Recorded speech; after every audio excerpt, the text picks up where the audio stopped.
সবজির বাজারে চলছে অস্বস্তি। বৃষ্টি আর সরবরাহ সংকটের অজুহাতে প্রতিদিন বাড়ানো হচ্ছে দাম।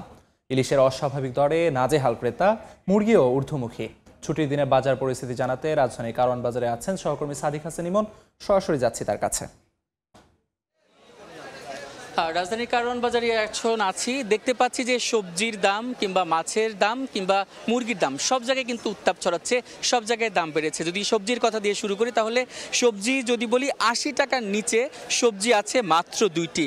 যদি ঝিঙা, চিচিঙ্গা, পটল, ঢেঁড়স, কাঁকরোল, করলা প্রত্যেকটি সবজি কিন্তু ৮০ টাকা করে বিক্রি হচ্ছে, কোথাও বা ৮০-র বেশিও বিক্রি হচ্ছে। যেমন করলার ক্ষেত্রে যদি বলি ৮০ থেকে ১০০ টাকায় বিক্রি হচ্ছে।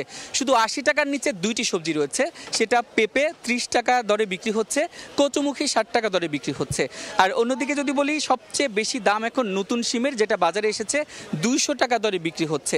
টমেটো বিক্রি হচ্ছে ১৬০ থেকে ১৭০ টাকায়, কাঁচা মরিচ ১৪০ থেকে ১৬০ টাকায় বিক্রি হচ্ছে। বেগুন, গোল বেগুন যেটা বলি, গোল বেগুনের দাম কেজি প্রতি ২০০ টাকায় বিক্রি হচ্ছে।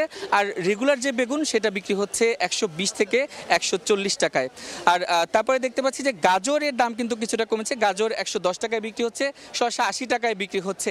আর মাছের বাজারে যদি বলি ইলিশ মাছ ১ কেজি ওজনের ইলিশ মাছ ২৫০০ টাকায় বিক্রি হচ্ছে। আর ৭০০ থেকে ৮০০ গ্রামের যে ইলিশ মাছ সেটা কিন্তু কেজি প্রতি ২০০০ টাকায় বিক্রি হচ্ছে। গত সপ্তাহের তুলনায় ৩০০ টাকা বেড়েছে।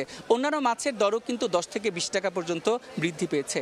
আর ওইদিকে কিন্তু যদি মানুষ মুরগি কিনতে যায়, মুরগির দামও কিন্তু বেড়েছে। ব্রয়লার মুরগি গত সপ্তাহের তুলনায় ১০ টাকা বেশি ১৮০ টাকায় বিক্রি হচ্ছে, এবং সোনালী মুরগিও কিন্তু ১০ থেকে ২০ টাকা বেড়ে ৩২০ থেকে ৩৪০ টাকায় বিক্রি হচ্ছে। তো রাজধানীর কারওয়ান বাজার থেকে এই ছিল আমার কাছে বাজার পরিস্থিতির সর্বশেষ।